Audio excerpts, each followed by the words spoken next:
Reserve রেমিটেন্সের record, দেশে প্রথমবার এক অর্থ বছরে $30 বিলিয়ন প্রবাসী আয়, রিজার্ভ প্রায় $32 বিলিয়ন। অর্থপাচার বন্ধের সুফল বলছেন অর্থনীতিবিদ। খেলাপির বড় অংশ সরকারি ব্যাংকে হলেও আস্থা কমেনি গ্রাহকের। 9 মাসে ডিপোজিট সংগ্রহ 34,000 কোটি টাকা। সঠিক পথে পরিচালনায় কারণ, সুশাসন নিশ্চিতের তাগিদ। সমুদ্রগামী জাহাজ মালিকের দেশ হিসেবে প্রথমবার তালিকায় বাংলাদেশ। 102টি মাদার ভেসেল নিয়ে স্থান 35তম। বন্দরকে আরও সক্রিয় করার আশ্বাস কর্তৃপক্ষের। খুলল ইতালির শ্রমবাজার, 3 বছরে প্রায় 5 লাখ বিদেশি শ্রমিক নেয়ার গেজেট প্রকাশ। বাংলাদেশ সহ 34টি দেশ থেকে আবেদনের সুযোগ, খুশি প্রবাসীরা। এবং 1973 সালের পর মার্কিন ডলারে বড় ধস, 6 মাসে মান কমেছে 10%-এরও বেশি। ট্রাম্পের আগ্রাসী শুল্ক ও পররাষ্ট্রনীতি দায়ী বলছে আন্তর্জাতিক গণমাধ্যম।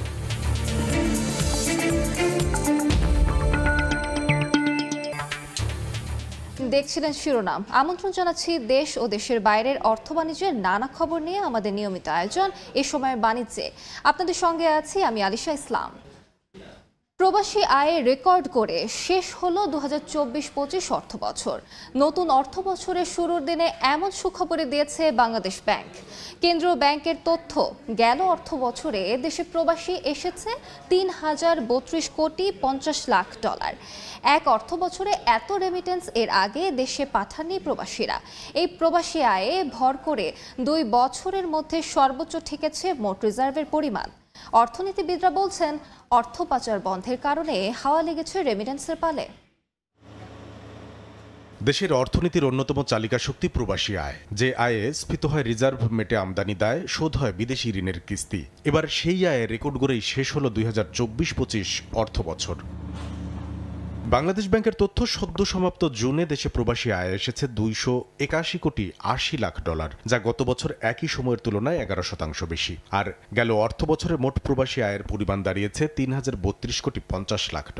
বছর ব্যবধানে যা বেড়েছে 26.8%। এক অর্থ বছরে $30 বিলিয়ন বেশি প্রবাসী আয় এর আগে আসেনি বাংলাদেশে। একক মাসে সর্বোচ্চ প্রবাসী আয় আসার রেকর্ডও গড়েছে গেল অর্থ বছর মার্চে, যার পরিমাণ ছিল $329 কোটি 56 লাখ। রেকর্ড গড়ার এই অর্থ বছরে 12 মাসের মধ্যে জুলাই বাদে বাকি 11 মাসেই এসেছে $200 কোটি বেশি করে প্রবাসী আয়। অর্থনীতিবিদরা বলছেন, অর্থ পাচার বন্ধে অন্তর্বর্তী সরকারের কঠোর অবস্থানেরই সুফল মিলেছে দেশের প্রবাসী আয়ে। দেশের থেকে যদি আমার অর্থ পাচারটা আমি কমাতে পারি, তখন বিদেশে ওই শ্রমিকদের পাঠানো অর্থের চাহিদাটা কমে যাবে। কারণ সমপরিমাণ এখান থেকে যা বাইরে যায়, সমপরিমাণ অর্থ তো তাকে বাইরে থেকে কালেক্ট করতে হয়। ফলে তখন আমার কিন্তু দেখবেন যে রেমিটেন্সের প্রবাহটা বাড়বে, যেটার একটা ছাপ আমরা এইবারের যে রেমিটেন্স একটা বড় প্রবৃদ্ধি হলো সেটার ভিতরে দেখতে পেয়েছি। প্রবাসী ও রপ্তানি আয় আর আন্তর্জাতিক ঋণদাতা সংস্থাগুলোর অর্থ ছাড়ের পর বৈদেশিক মুদ্রার রিজার্ভও উঠেছে গেল 2 বছরের মধ্যে সর্বোচ্চে। 2024-25 অর্থ বছর শেষে মোট রিজার্ভের পরিমাণ ঠেকেছে $31.68 বিলিয়ন, যা এর আগের অর্থ বছরের চেয়ে $5 বিলিয়ন বেশি। এর আগে 2023 সালের জুন শেষে রিজার্ভের আকার ছিল $31 বিলিয়ন। IMF এর দেয়া BPM-6 পদ্ধতিতে বর্তমানে দেশে রিজার্ভ রয়েছে $2,666 কোটি 37 লাখ। কামরুল হাসান সবুজ, সময় সংবাদ, ঢাকা। খেলাপির বড় অংশ সরকারি ব্যাংকে হলেও আমানতে আস্থা কমেনি গ্রাহকের। গত 9 মাসে ডিপোজিট সংগ্রহ হয়েছে প্রায় 34,000 কোটি টাকা। সঠিক পথে পরিচালনার কারণেই সংকট হয়নি বলে মত কর্মকর্তাদের।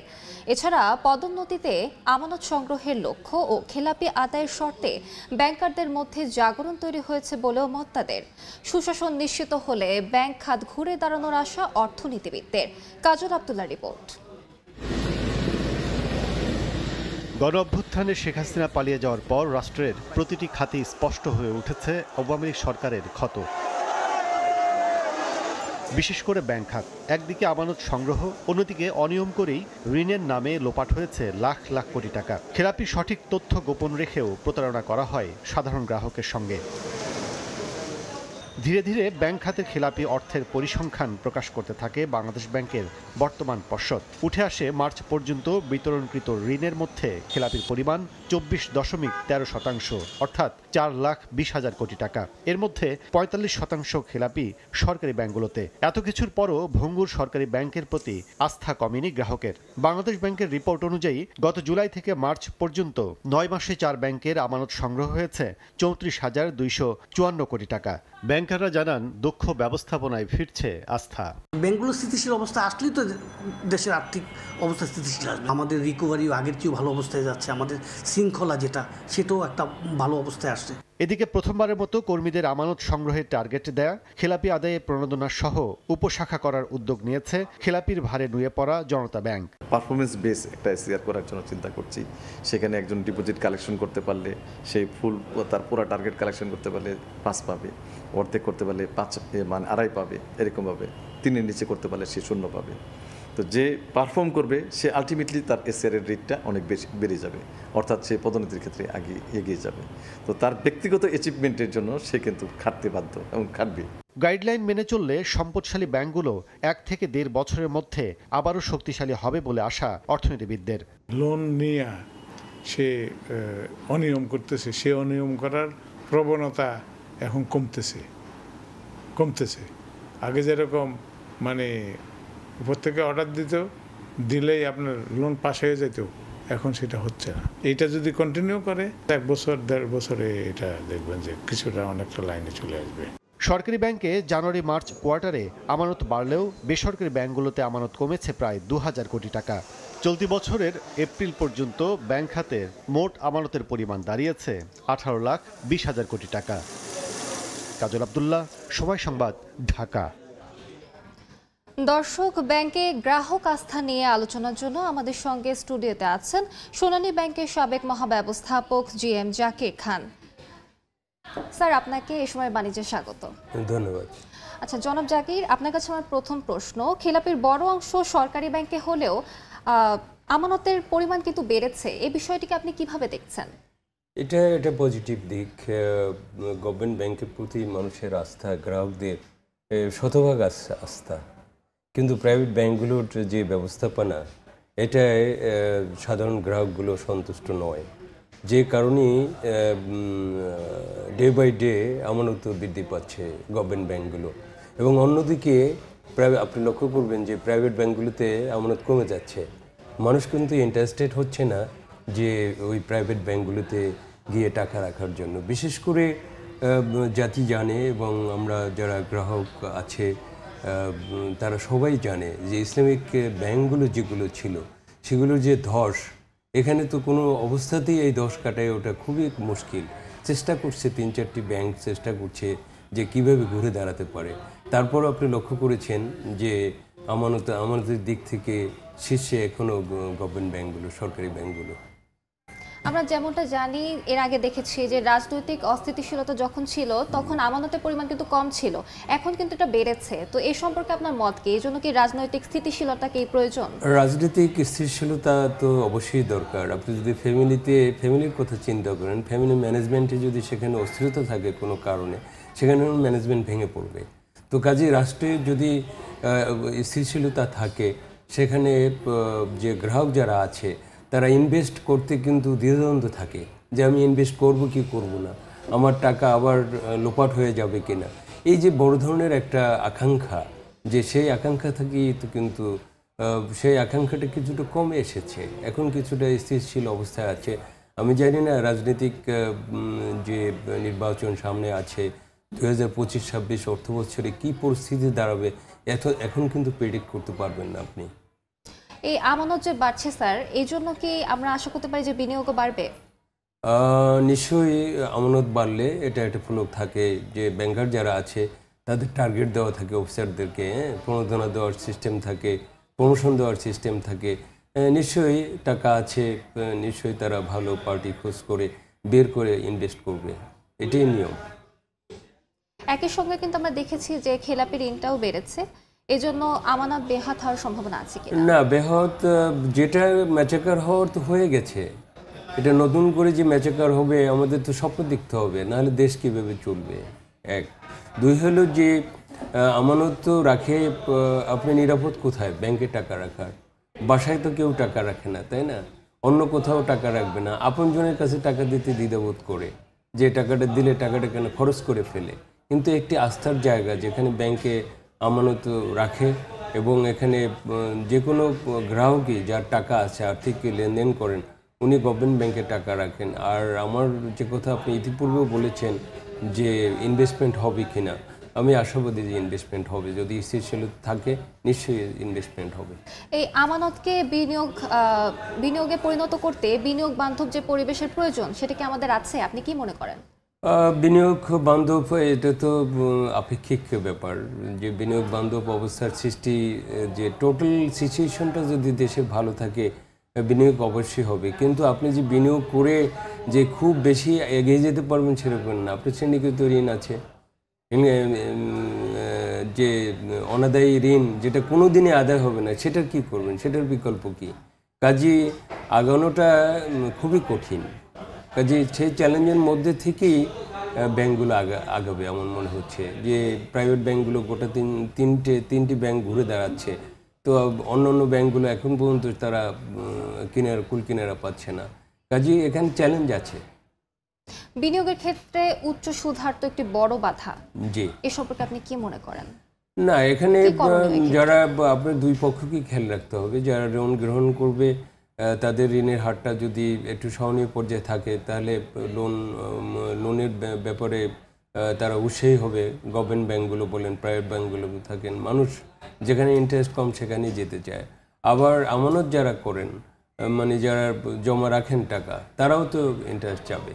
কাজে এই দুইটার ব্যালেন্স করে যদি আমানতকারীরা উৎসাহিত হয় এবং যারা ঋণ নেবেন তারাও যদি উৎসাহিত হয়, তাহলে তো ব্যাটে বলে মিলে যাবে যে ইনভেস্টমেন্ট হবে। আর আরেকটি প্রশ্ন হচ্ছে, যদি বিনিয়োগ না হয়, সেক্ষেত্রে আমানতকারীদের যে সুদ, সেটি পরিশোধ করবে কিভাবে ব্যাংক? সেটা তো একটা চ্যালেঞ্জ থাকে, সবসময় থাকে। আর যে ব্যাংক মানে কি? লোন দেওয়া, তাই না? ঋণ দেওয়া। ঋণ চলমান প্রক্রিয়া, এটা চলবে। ঋণ ছাড়া তো ব্যাংক বেঁচে থাকতে পারে না। ব্যাংকগুলো, যেসব গভর্নমেন্ট ব্যাংকগুলো তো চ্যালেঞ্জ নিয়ে বেঁচে আছে এবং তারা ভালো অবস্থানে আছে। এখন প্রাইভেট একীভূতকরণ যে প্রক্রিয়াটা চালু করেছে, এটা একটা রেজাল্ট আসতে পারে আমার ধারণা। যারা যারা লাভ করতে পারছে না, যারা পিছিয়ে আছে, তাদেরকে একত্রিত করে সবল যে ব্যাংকগুলো আছে তাদের সাথে যদি মার্জ করে, তাহলে একটা রেজাল্ট আসতে পারে। আমানতের উচ্চ সুদ হার মানুষকে বিনিয়োগ বিমুখ করছে কিনা আপনি কি মনে করেন? না, এটা যারা ইনভেস্ট করে তারা কিন্তু এত বিশ্লেষণ করে না যে আমি কতটুকু পেলাম না।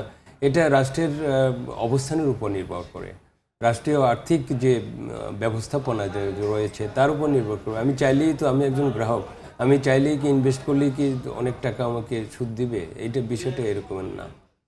এই যে আস্থা ফিরছে ব্যাংকে, এই ক্ষেত্রে সংস্কারের কার্যক্রমটুকু কতটুকু ভূমিকা রাখছে? এটা আস্থার জায়গাটা ফিরে আসছে তো গভর্নমেন্টের উদ্যোগের কারণেই। এটা নিঃসন্দেহে বলতে হবে যে সংস্কার করছে, সংস্কারে অনিষ্কৃত হয়ে আসতেছে। সংস্কারের ব্যাপারে আরও মনোযোগী হতে হবে সরকারকে, যে যাতে গ্রাহক যাতে ঠিক থাকে, গ্রাহকরা যাতে আমানত রাখে এবং ঋণ প্রবাহ যাতে বাড়ে। সবচেয়ে মেইন চ্যালেঞ্জ হলো ঋণ প্রবাহ বাড়া। এক্ষেত্রে গভর্নমেন্টের কমিটমেন্টটা কতটুকু গুরুত্বপূর্ণ বলে আপনি মনে করেন? গভর্নমেন্টের কমিটমেন্ট সবসময় গুরুত্বপূর্ণ থাকে, কিন্তু এটা বাস্তবায়নের ক্ষেত্রে যারা বাস্তবায়ন করে সেখানে গিয়ে পরিস্থিতিটা তৈরি হয়। স্যার, আপনাকে অসংখ্য ধন্যবাদ আমাদের সাথে যুক্ত হওয়ার জন্য। আপনাকে অসংখ্য ধন্যবাদ সময় টিভিকে। জি, থ্যাংক ইউ। আমরা আলোচনা করছিলাম সরকারি ব্যাংকে বিনিয়োগ সরকারি ব্যাংকে আমানত বেড়েছে সেই প্রসঙ্গে। এবার বন্দর বাণিজ্যের খবর।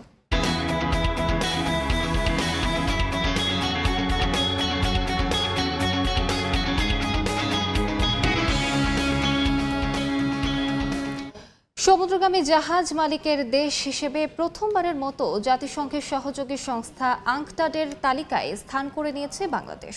102টি পণ্যবাহী মাদার ভেসেল এবং 170টি মাছ ধরার ফিশিং ভেসেল জাহাজ নিয়ে সবশেষ তালিকায় বাংলাদেশের স্থান হয়েছে 35তম। অবশ্য বিশ্ব বাণিজ্য নিয়ে কাজ করা সংস্থাটির গুরুত্বপূর্ণ এই তালিকাটি 35টি দেশকে স্থান দেওয়া হয়। স্বাক্ষর টিপুর ক্যামেরায় বিস্তারিত জানাচ্ছেন কমল দেব।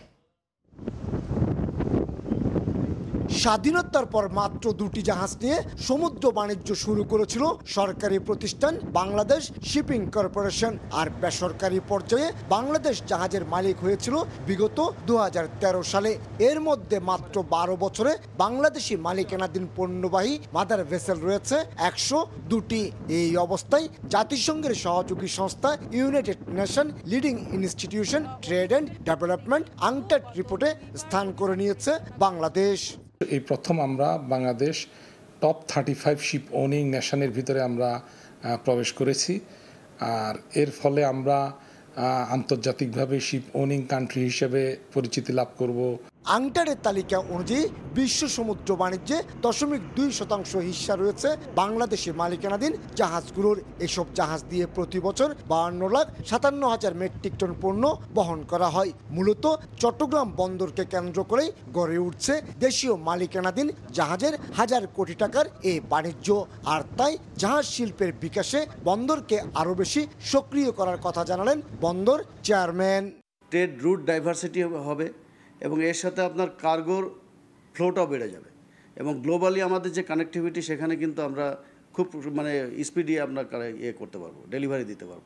আংটারের তালিকায় স্থান পাওয়ার মাধ্যমে আন্তর্জাতিক সমুদ্র পরিবহন বাণিজ্যে এখন বাংলাদেশি মালিকদের যেমন কদর বাড়বে, তেমনি বিদেশি ব্যবসায়ীরাও বাংলাদেশি জাহাজ ভাড়া নিতে আর দ্বিধা করবে না। অবশ্য পণ্য নিয়ে আসা বাংলাদেশি পতাকাবাহী জাহাজকে অগ্রাধিকার ভিত্তিতে বার্থিং সুবিধা দিতে আগে চট্টগ্রাম বন্দরে ফ্ল্যাগ ভেসেল নীতিমালা কার্যকর রেখেছে। বর্তমানে আমাদের ফ্ল্যাগশিপ বাংলাদেশের জাহাজ যারা ক্যারিয়ার আছে সেই সমস্ত জাহাজ প্রাধিকার ভিত্তিতে বন্দরে বার্থিং পায়। যদি আরও জাহাজ যুক্ত হয় সেই ক্ষেত্রে তারা আরও এই সুযোগ সুবিধা পাবে। তবে বাংলাদেশি মালিকানাধীন হলো বর্তমানে 6টি জাহাজ বাংলাদেশি পতাকার পরিবর্তে বিদেশি পতাকা নিয়ে পণ্য পরিবহন করছে বলে উল্লেখ করা হয়েছে আংটারের রিপোর্টে। বিশ্ব অর্থনীতিতে সমান তালে এগিয়ে চলার পাশাপাশি আমদানি রপ্তানি বাণিজ্যে এই অঞ্চলে গুরুত্বপূর্ণ স্থান দখল করে আছে বাংলাদেশ। তার উৎকৃষ্ট উদাহরণ আংটারের রিপোর্টে জাহাজ মালিক দেশগুলোর মধ্যে এখন 35তম। সামান্য কিছু জটিলতা রয়েছে, সেগুলো কাটিয়ে উঠতে পারলে বাংলাদেশের স্থান হয়ে যাবে 20তম, এমনটি বলছেন জাহাজ ব্যবহারকারীরা। চট্টগ্রাম বন্দর থেকে কমল দে, সময় সংবাদ। দর্শক, এবার জানাবো পুঁজিবাজারের খবর। আজ সূচকের মিশ্র প্রবণতায় চলছে ঢাকা স্টক এক্সচেঞ্জ ডিএসসির লেনদেন। সবশেষ বাজার পরিস্থিতি জানাতে নিয়ে যাচ্ছি ডিএসসি ওয়েবসাইটে। দর্শক, আমরা যেমনটি দেখতে পাচ্ছি ডিএসসির ওয়েবসাইটে আজ 3টি সূচকে কিন্তু ঊর্ধ্বমুখী প্রবণতায় রয়েছে। আজ ডিএসসি এক্স ইন্ডেক্স অর্থাৎ প্রধান সূচক সেটি 23 পয়েন্ট বেড়ে দাঁড়িয়েছে 4,862 পয়েন্টে, এবং ডিএসসি এস ইন্ডেক্স অর্থাৎ সরিয়া সূচক কিন্তু 5 পয়েন্ট বেড়ে দাঁড়িয়েছে 1066 পয়েন্টে, এবং ডিএস 30 ইন্ডেক্স অর্থাৎ বাছাইকৃত সূচক কিন্তু 0.4 পয়েন্ট কমে দাঁড়িয়েছে 1816 পয়েন্টে। এবং আমরা যেমনটি দেখতে পাচ্ছি যে যতগুলো কোম্পানি আজ লেনদেন করেছে তার মধ্যে থেকে 278টি কোম্পানির শেয়ারের দাম বেড়েছে, 50টি কোম্পানির শেয়ারের দাম কমেছে এবং 58টি কোম্পানির শেয়ারের দাম অপরিবর্তিত রয়েছে। এবং আমরা যদি আজ দেখি যে কত টাকা লেনদেন হয়েছে, তাহলে আমরা দেখতে পাচ্ছি যে আজ 178 কোটি টাকার বেশি লেনদেন হয়েছে। এবং আমরা এখন দেখতে চলে যাব যে সেরা 20 শীর্ষ 20-এ কোন কোম্পানিগুলো রয়েছে। আজ শীর্ষ 20-এ যে কোম্পানিগুলো রয়েছে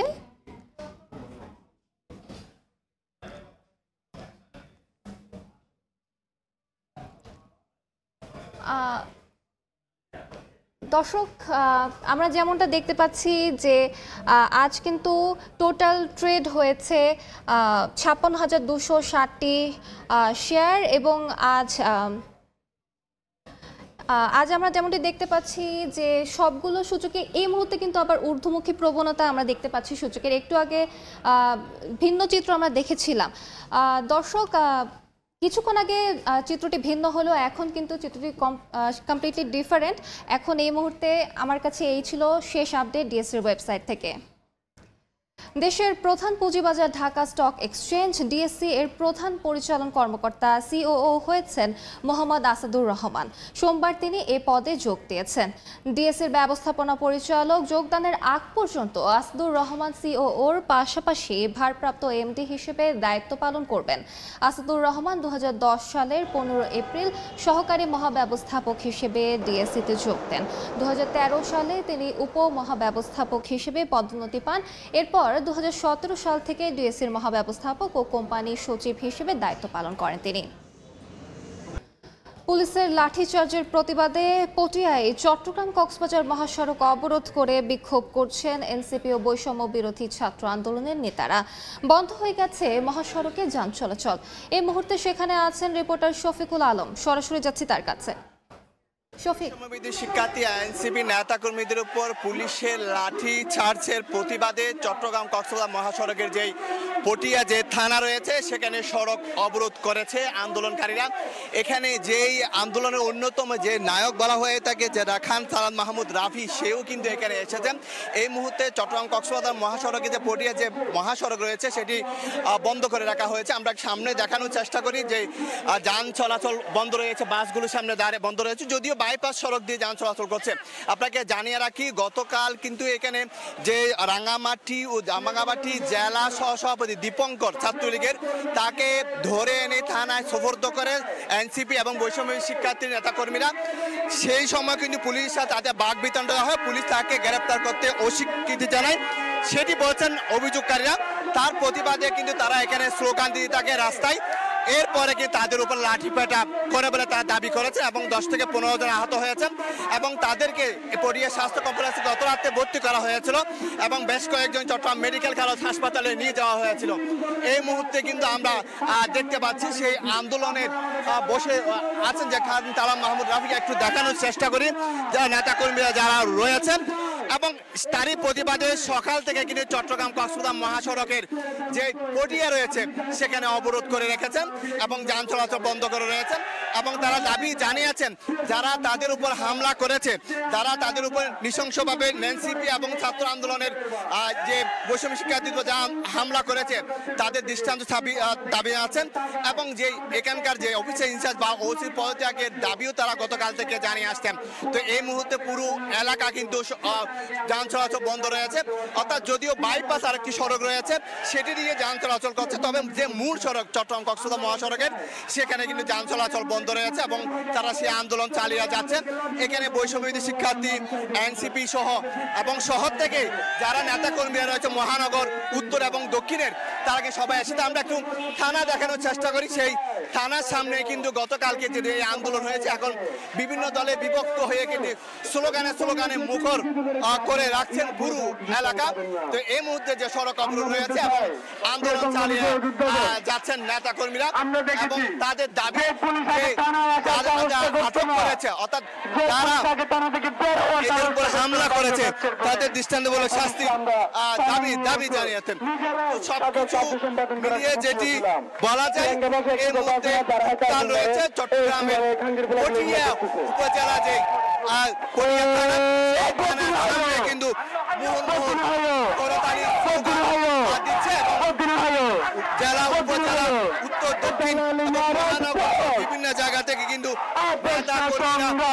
এসে কিন্তু সেই আন্দোলনে যোগ দিয়েছেন। এই মুহূর্তে তাদের সেই আন্দোলন বেগবান হচ্ছে, অর্থাৎ চট্টগ্রামের যেই উপজেলাগুলো রয়েছে 16টির মতো, সেখান থেকেও কিন্তু নেতা কর্মীরা আসছেন বলে তারা জানাচ্ছেন এবং পুলিশের যে থানার যে গেট রয়েছে সেটি বন্ধ করে রয়েছে। বলা যায় এই আন্দোলনটি হচ্ছে একেবারে থানার সামনে, অর্থাৎ তারা বলছেন থানাও ঘেরাও, বিক্ষোভ প্লাস সড়ক অবরোধ সব কিছু একই আন্দোলন আমরা তারা সেই কথা বলেছে। এবং তো সব কিছু মিলিয়ে যেটি বলা যায় এই মুহূর্তে কিন্তু তাদের যে আন্দোলন সে আন্দোলন চলমান রয়েছে এবং চট্টগ্রাম কক্সবাজার মহাসড়কে যান চলাচল বন্ধ রয়েছে, যদিও বাইপাস সড়ক দিয়ে কিছু যান চলাচল চলছে। তো এই জন্য আমার কাছে সর্বশেষ তথ্য। সরাসরি যুক্ত ছিলাম চট্টগ্রামে।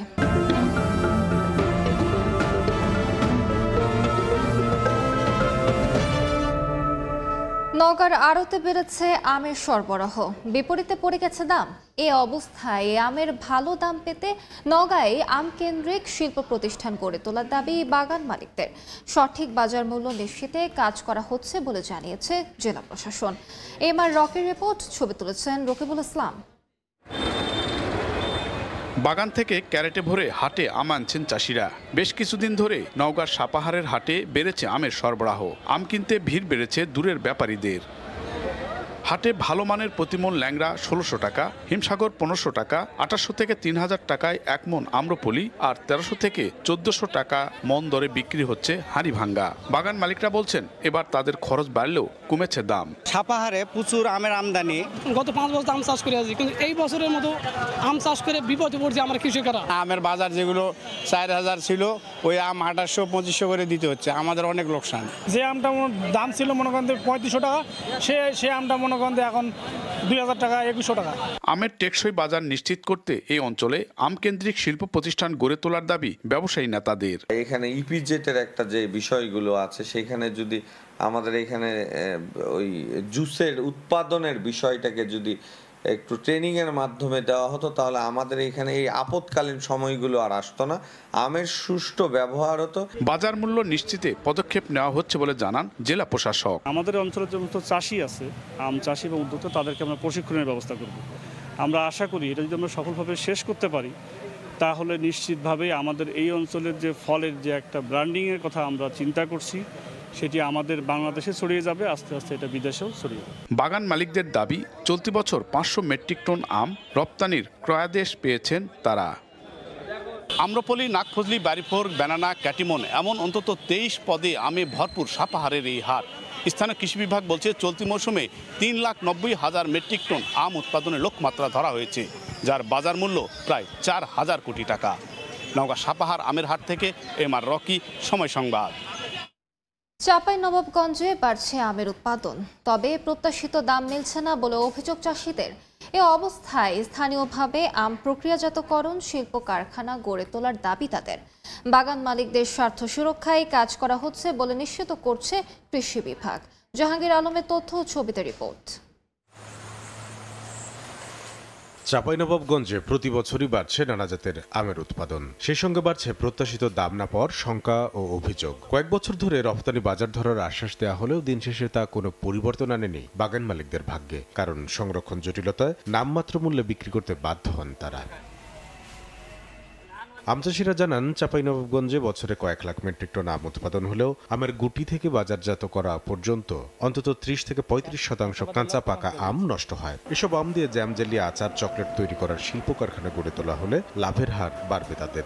আমের চাহিদার চেয়ে উৎপাদন অনেক বেশি হয়ে গেছে। শুধু পাকার উপর নির্ভরশীল হয়ে থেকে আমাদের ভাগ্যের চাকাটা ঠিক মতো ঘুরছে না। প্রক্রিয়াজাত করা অবশ্যই জরুরি। পাকা আম বেশি দিন কিন্তু রাখা যায় না। আমকে যখন প্রক্রিয়ার মাধ্যমে যতদিন পর্যন্ত না যাবেন, ততদিন আসলে কৃষক হচ্ছে আমের ন্যায্য মূল্যটা পাবে না। আমটাকে যদি আসলে সারা বছরের জন্য যদি সংরক্ষণের কোনো ব্যবস্থা করা যায়, এবং আমি মনে করি এটা চাহিদা আসলে দিনকে দিন বাড়তেই থাকবে। আমজাত পণ্য প্রক্রিয়াকরণ শিল্প গড়ে তুলতে স্বল্প সুদে ঋণ ও প্রশিক্ষণ দেওয়ার দাবি কৃষক নেতাদের। এসএমই এন্টারপ্রেনিয়ারদের যদি তৈরি করা হয়, তাদেরকে যদি স্বাবলম্বী করা হয়, শিক্ষা দেওয়া হয়, তাহলেই কিন্তু এটা ব্যাপক আকারে প্রসার ঘটবে। সরকারের পক্ষ থেকে ঋণ দেওয়া হয় কম সুদে, তাহলে এখানে যে বাই প্রোডাক্টটা বাড়বে, এবং বাই প্রোডাক্ট বাড়লে কিন্তু ইকোনমিক্যাল ভ্যালুটা আরো বেড়ে যাবে। আম চাষে টেকসই বিপণন কাঠামো গড়ে তুলতে না পারলে দিন শেষে লাভের মুখ দেখা কঠিন হয়ে পড়বে বলে মনে করেন রপ্তানিযোগ্য আম উৎপাদন প্রকল্পের পরিচালক। আগামী বছর ছোট দুইটা প্ল্যান আমরা এই চাঁপাইনবাবগঞ্জে আমরা তৈরি করে দিতে পারবো বলে আমরা আশা করছি। শুধুমাত্র এই পাকা আম বা রপ্তানি করেই আসলে যে আমটাকে একটা বাণিজ্যিক পর্যায়ে নেওয়া যাবে সেটা না। এটাকে যদি আমরা প্রসেসিংয়ের মাধ্যমে, প্রক্রিয়াজাতকরণের মাধ্যমে যদি আমরা দেশে এবং দেশের বাইরে যদি রপ্তানি করতে পারি, তাহলে শুধুমাত্র আমাদের এই আমটাকে আরও বাণিজ্যিক আকারে আমরা এটা নিতে পারবো। চলতি মৌসুমে চাঁপাইনবাবগঞ্জে ৩৭,৫০৪ হেক্টর জমিতে আম উৎপাদনের লক্ষ্যমাত্রা নির্ধারণ করা হয়েছে ৩,৮৬,০০০ মেট্রিক টন। সময় সংবাদ, চাঁপাইনবাবগঞ্জ। জয়পুরহাটে হাট বাজারগুলোতে সরকার নির্ধারিত তালিকার চেয়ে কয়েক গুণ বেশি খাজনা আদায়ের অভিযোগ উঠেছে ইজারাদারদের বিরুদ্ধে। অনিয়ম চলে আসলেও তদারকি নেই প্রশাসনের। প্রতিটি হাট বাজারে সরকার নির্ধারিত খাজনার তালিকা টাঙানোর দাবি ক্রেতা বিক্রেতাদের। বিস্তারিত শাহেদুল ইসলাম সবুজের প্রতিবেদনে। জয়পুরহাট পৌর শহরের আদর্শপাড়ার বাসিন্দা বিপ্লব হোসেন বেশ কয়েক বছর ধরে নতুন হাটে কবুতর বেচা কেনা করে থাকেন। তার জানা মতে এক ঝুড়ি হাঁস মুরগি কিংবা কবুতরের সরকারি খাজনা 15 টাকা হলেও ইজারাদাররা তার কাছ থেকে নেয় 70 থেকে 80 টাকা। একই হাটে ছোট ভাতের হোটেলগুলো থেকে 30 টাকার পরিবর্তে 80 টাকা খাজনা আদায় করা হচ্ছে।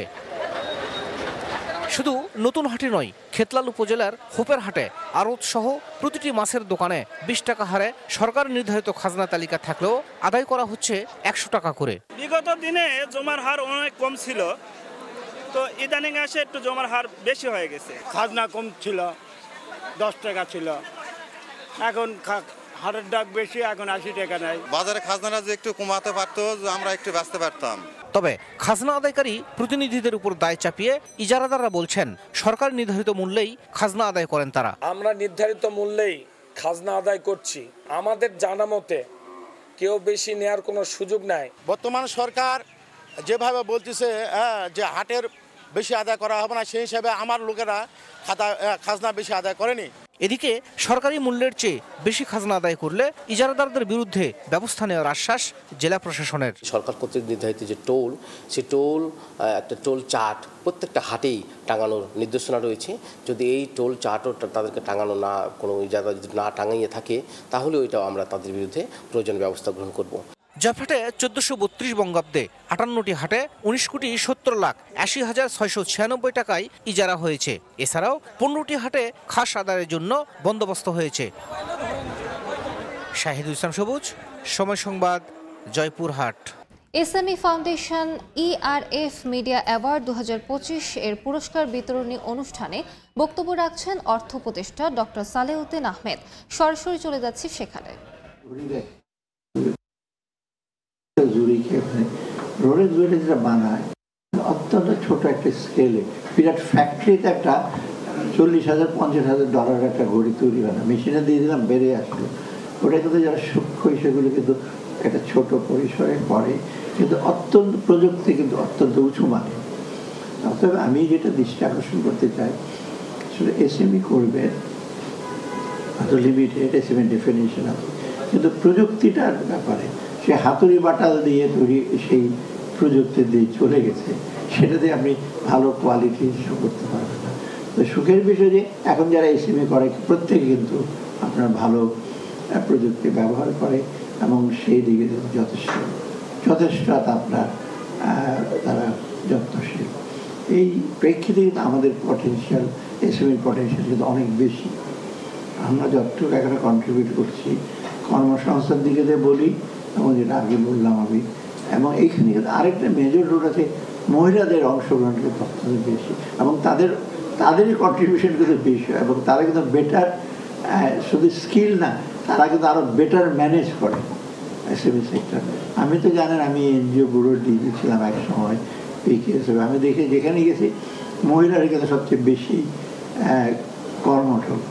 অনেক সময় আমি মিটিং করতে যেতাম মহিলাদের সাথে, আমার স্বামীরা দূরে থেকে তাকিয়ে দেখতো, কিসে অত্যন্ত প্রশংসা করে যে এই আমার স্ত্রী বাড়িতে বসে আমার ধমক খায়, কিন্তু এখানে এসে দেখি ওনাদের সামনে কিছু আর্টিকুলেট করে, মানে যে যুক্তি সেগুলি করে। তার মানে তারাও কিন্তু কনভিন্স যে এই মহিলারা ঘরে বসে, মানে আমাদের দোষ যারা আমরা তাদেরকে দাবি রাখার চেষ্টা করি, সেটা মোটেও ঠিক না। এই যে এই অ্যাসপেক্টগুলো এসএমইর কিন্তু আরেকটা ভালো দিক। এই যে উইমেন এম্পাওয়ারমেন্ট বলি, এম্পাওয়ারমেন্ট শুধু খালি বক্তৃতা দিয়ে আমি জানলাম সেটা না, empowerment is reflect on the activity, participation, তাই না? এটা কিন্তু এসএমই সবচেয়ে ভালো হয়েছে। আর একটা জিনিস, এসএমইর অর্থায়ন কিন্তু অনেক কম, সেটা আমি স্বীকার করি। অ্যাক্সেস টু ফাইন্যান্স একটা মেজর প্রবলেম, এবং ব্যাংকাররা বেশিরভাগই সেই কনভেনশনাল ব্যাংকার, তারা বিরাট একটা অঙ্কের টাকা নিয়ে শেয়ারের পাশে বসবে, একজনকে 10 কোটি টাকা দিয়ে দিল, ব্যাস আদায় হলো, আর না হলো ওদের তার পারফরমেন্স ভালো হলো। কিন্তু এসএমইর ব্যাপারে বেশি করে সুপারভাইজ করতে হয়, অনেক কাগজপত্র দেখতে হয়, এই সমস্ত কঠিন যাবে তারা যেতে না, যেটা মোটেও ঠিক না। ব্যাংকারদের ওরিয়েন্টেশন এগুলো এবং পলিসি মেকারদের ওরিয়েন্টেশন এগুলো চেঞ্জ করতে হবে, কারণ এসএমই অত ক্ষুদ্র তো এখন না, শুধু কোটি টাকাও আছে, এখন তার 10-15 টাকা নাই, কারণ কোটি টাকারও বেশি এসএমই আছে। অতএব তাদের কিন্তু এই যে যেটা বলেন রিকভারি রেট অনেক। SME foundation ERF media award 2025-এর পুরস্কার বিতরণী অনুষ্ঠানে বক্তব্য রাখছেন অর্থ উপদেষ্টা ডক্টর সালেউদ্দিন আহমেদ। আমরা সরাসরি যুক্ত ছিলাম সেখানে। অভিযোগ ও আবেদন করতে শ্রমিক হেল্পলাইন 16357 এর উন্নত সংস্করণের উদ্বোধন করা হয়েছে। এর মাধ্যমে এক প্ল্যাটফর্মে সব সেবা পাবেন শ্রমিকরা। বুধবার সকালে শ্রম ভবনে হেল্পলাইনের উদ্বোধন করেন শ্রম সচিব AHM শফিকুজ্জামান ও কলকারখানা ও প্রতিষ্ঠান পরিদর্শন অধিদপ্তরের মহাপরিদর্শক ওমর মোহাম্মদ ইমরুল মোহসিন। এই হেল্পলাইনের মাধ্যমে শ্রমিকরা তাদের মজুরি, বেতন ভাতা সংক্রান্ত অভিযোগ, চিকিৎসা সেবা নিশ্চিত করা সহ সব ধরনের আবেদন করতে পারবেন। সে অনুযায়ী ব্যবস্থা নেবে কর্তৃপক্ষ।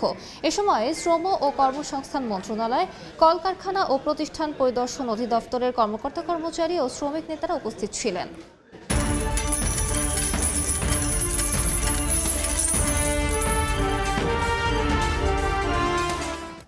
1973 সালের পর চলতি বছরের প্রথমার্ধে বিশ্ববাজারে মার্কিন ডলারের সবচেয়ে বড় ধস হয়েছে। প্রথম 6 মাসে ডলারের মান কমেছে 10% বেশি। আন্তর্জাতিক গণমাধ্যমগুলো বলছে, এজন্য মার্কিন প্রেসিডেন্ট ডোনাল্ড ট্রাম্পের আগ্রাসী শুল্ক নীতি ও আত্মকেন্দ্রিক পররাষ্ট্রনীতিই দায়ী। পাশাপাশি প্রভাবে ফেলেছে বিনিয়োগকারীদের আস্থা কমে যাওয়া। 1973 সালের পর সবচেয়ে বড় ধস দেখছে মার্কিন ডলার। চলতি বছরের প্রথম 6 মাসে ইউরো, পাউন্ড সহ প্রধান মুদ্রাগুলোর বিপরীতে মার্কিন মুদ্রাটির মান পড়ে গেছে 10.8%।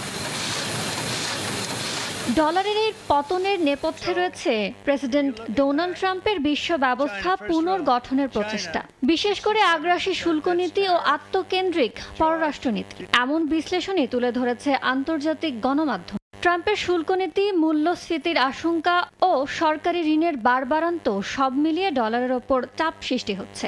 পাশাপাশি প্রভাব ফেলেছে আন্তর্জাতিক আর্থিক ব্যবস্থায় যুক্তরাষ্ট্রের নেতৃত্বস্থানীয় ভূমিকায় বিনিয়োগকারীদের ক্রমেই আস্থা কমে আসা। এতে মার্কিন নাগরিকদের বিদেশ ভ্রমণে গুনতে হচ্ছে বাড়তি অর্থ, কমে যাচ্ছে যুক্তরাষ্ট্রের বিদেশি বিনিয়োগ। ট্রাম্পের পুনর্নির্বাচিত হওয়ার পরপর ডলার ঊর্ধ্বমুখী ছিল। বিনিয়োগকারীদের ধারণা ছিল ট্রাম্প ব্যবসা বান্ধব ও প্রবৃদ্ধিমুখী, কিন্তু তা বেশি দিন স্থায়ী হয়নি। জানুয়ারির মাঝামাঝি সময়ের পর থেকেই পড়তে থাকে ডলার সূচক। বিশ্লেষকরা বলছেন, বিশ্বজুড়ে বিনিয়োগকারীরা এখন ধীরে ধীরে ডলার ও যুক্তরাষ্ট্র ভিত্তিক সম্পদের বিকল্প খুঁজছেন।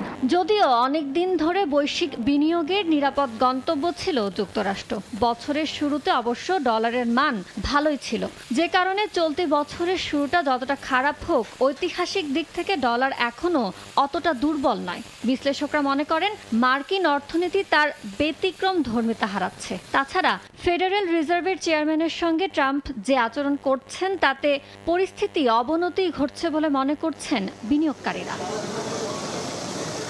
এদিকে অনেক দেশই ডি-ডলারাইজেশন বা ডলার ভিন্ন অন্য মুদ্রায় লেনদেন বাড়াচ্ছে।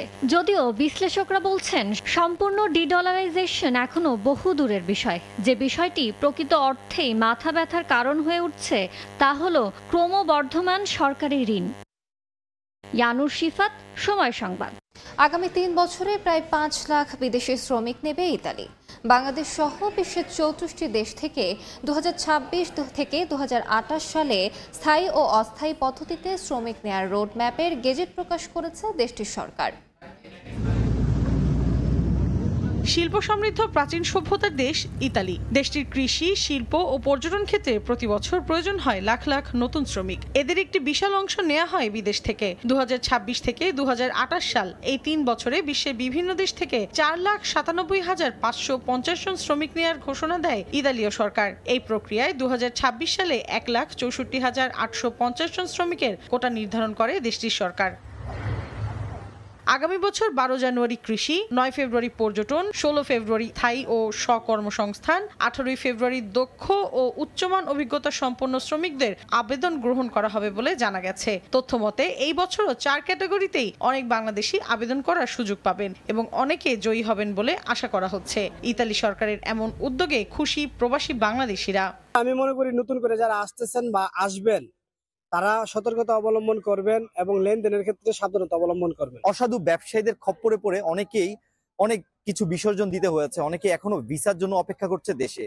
সো যারাই আসার চিন্তা করছেন তারা অবশ্যই সতর্কতার সাথে সবকিছু অবলম্বন করে তারপর আবেদন করবেন। উন্নত জীবনের প্রত্যাশায় গত কয়েক বছরে স্পন্সর ভিসার মাধ্যমে অসংখ্য বাংলাদেশি আবেদন করেছিলেন ইতালিতে। সামান্য কিছু সংখ্যক অভিবাসন প্রত্যাশী সফলতা অর্জন করতে পারলেও অধিকাংশই ভোগান্তির শিকার হয়েছেন। তাই সামনের বছর আবেদনকারীদেরকে সতর্কতা অবলম্বনের পরামর্শ দিয়েছেন সংশ্লিষ্টরা। মৌসুমী সাথী, সময় সংবাদ। দীর্ঘ নাটকীয়তার পর অবশেষে মার্কিন সিনেটে পাশ হয়েছে ডোনাল্ড ট্রাম্পের বিগ বিউটিফুল বিল। স্থানীয় সময় মঙ্গলবার 100 সদস্যের সিনেটে অর্ধেক ভোটে বিলটি টাই হলে vice president JD Vance vote দিয়ে বিলটি পাশ করেন। স্বপ্নের আমেরিকা ফিরিয়ে আনতে মার্কিন president Donald Trump big beautiful bill নামে একটি প্রস্তাবনা কংগ্রেসে পেশ করেছেন। ট্রাম্প মনে করেন এই বিলটির মাধ্যমে সীমান্ত সুরক্ষা হবে, যুক্তরাষ্ট্রে সত্যিকারে সুদিন ফিরে আসবে। তবে বিলটি নিয়ে প্রেসিডেন্টের নিজ দল রিপাবলিকান পার্টির মধ্যেই বিভক্তি রয়েছে। ডেমোক্রেটরাও শুরু থেকেই এই বিলের বিরোধিতা করে আসছেন। সোমবার সিনেটে বিলটি পাশ নিয়ে ভোট শুরু হয়। মঙ্গলবার ফলাফলে দেখা যায় সংখ্যাগরিষ্ঠ রিপাবলিকান সদস্যদের কেউ কেউ নাটকীয়ভাবে বিলটির বিপক্ষে ভোট দিয়েছেন। সমান সংখ্যক 50 ভোটে বিলটি টাই হয়। সংবিধান অনুযায়ী সিনেটে কোনো বিল টাই হলে ভাইস প্রেসিডেন্ট তার ক্ষমতা বলে ভোট দেয়ার এখতিয়ার রাখেন। ফলে জেডি ভ্যান্সের টাই ব্রেকিং ভোটে অবশেষে ট্রাম্পের বিগ বিউটিফুল বিল পাশ হয়। বিলটি পাশের পর এটি আবার নিম্নকক্ষ প্রতিনিধি পরিষদে পাঠানো হবে। ডেমোক্র্যাটদের দাবি, ট্রাম্পের এই মেগা বিলটিতে সামাজিক নিরাপত্তা বাজেট কমিয়ে কর ছাড়ের সুবিধা বাড়ানোর পরিকল্পনা করা হয়েছে। এতে বয়স্ক ভাতা ও তাদের বিভিন্ন সুবিধা বন্ধ হওয়া ছাড়াও যুক্তরাষ্ট্রের প্রায় 2 কোটি মানুষ স্বাস্থ্যসেবা হারাবেন। বিলটি দরিদ্র জনগণের কল্যাণমূলক কর্মসূচিতেও বড় ধরনের কাটছাঁট আনবে। এদিকে ইলন মাস্ক বলেছেন এই বিল যুক্তরাষ্ট্রের জাতীয় ঋণ আরও বাড়াবে, যা বর্তমানে $36 ট্রিলিয়ন পৌঁছেছে। হাসানুজ্জামান সাকি, সময় সংবাদ, যুক্তরাষ্ট্র। এ পর্যায়ে শীর্ষ সংবাদগুলো জানিয়ে দিচ্ছি আরেকবার। রিজার্ভ রেমিটেন্সের রেকর্ড, দেশে প্রথমবার এক অর্থ বছরে $30 বিলিয়ন প্রবাসী আয়, রিজার্ভ প্রায় $32 বিলিয়ন। অর্থ পাচার বন্ধের সুফল বলছেন অর্থনীতিবিদ। খেলাপির বড় অংশ সরকারি ব্যাংকে হলেও আস্থা কমেনি গ্রাহকের। 9 মাসের ডিপোজিট সংগ্রহ 34,000 কোটি টাকা, সঠিক পথে পরিচালনায় কারণ, সুশাসন নিশ্চিতের তাগিদ। এবং সমুদ্রগামী জাহাজ মালিকের দেশ হিসেবে প্রথমবার তালিকায় বাংলাদেশ, 102টি মাদার ভেসেল নিয়ে স্থান 35তম, বন্দরকে আরও সক্রিয় করার আশ্বাস কর্তৃপক্ষের। এই ছিল এই সময় বাণিজ্যের সঙ্গে থাকুন সময়।